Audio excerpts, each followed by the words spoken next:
Saya tadi sempat bertanya sebelum jeda kepada narasumber saya pagi hari ini.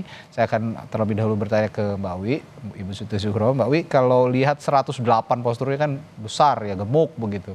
Tapi kan diharapkan kalau gemuk itu kan susah bergerak ya, analoginya seperti itu. Tapi diharapkan gemuk tapi lincah. Harapan itu bisa terwujud nggak kira-kira dengan postur yang besar ini? 108 calon menteri, wakil menteri, dan kepala badan yang sudah dipanggil, Mbak Wi.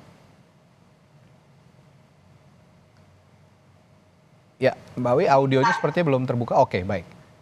Ya. Ya, baik. Silakan, Mbak Wi. Lembaga kementerian yang dimekarkan seperti ini bukan tanpa resiko, Mas Radi. Jadi ini harus memetakan secara precise ya, secara akurat. Akurat ya. Ini negara unik arsipelago, kepulauan gitu ya.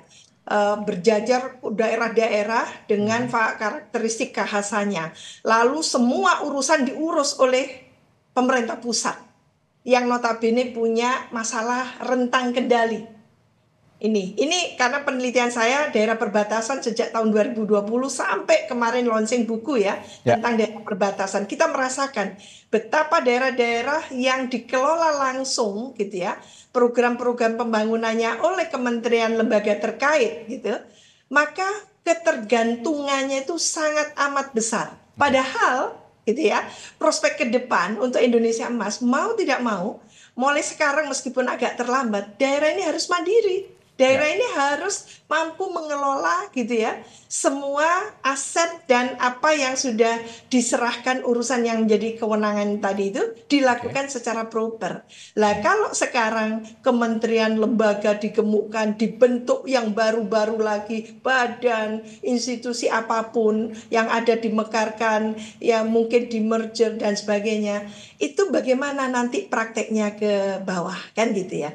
Lah ini yang menjadi pemikiran kita, dan tentunya untuk orkestrasi ini ibarat pagelaran simfoni itu jangan sampai muncul nada sumbang. Nah, ini dipertaruhkan gitu ya, leadership atau pemimpin dan kepemimpinannya Pak Prabowo itu betul-betul mampu meramu variatifnya keragaman latar belakang dari semua gitu para pembantunya gitu, menteri-menteri ini untuk mengikuti idealisme Pak Prabowo, untuk mengikuti cara visionernya Pak Prabowo gitu ya, untuk membangun negara bangsa ini yang tidak hanya para pembantu cinta pada dirinya tapi cinta sepenuh hati dengan NKRI kan gitu.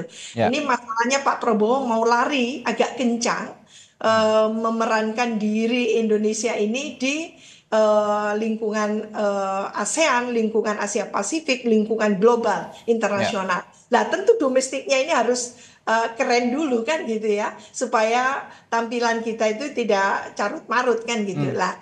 Ini yang saat ini dalam tempo yang mungkin tidak terlalu lama, tidak hanya 100 hari, mungkin 1 semester pertama, 6 bulan pertama, dipastikan take off-nya itu jelas gitu ya. Jangan baru mau take off terjadi bongkar pasang kabinet lagi kan gitu. Karena ternyata meleset dan sebagainya. Maka pembekalan saat ini itu mungkin dalam satu tarikan nafas untuk meyakinkan, memastikan, membekali gitu ya, bahwa ke depan semua tugas tanggung jawab dan fungsi dari para menteri, wakil menteri, kepala badan dan sebagainya tadi itu tidak ringan.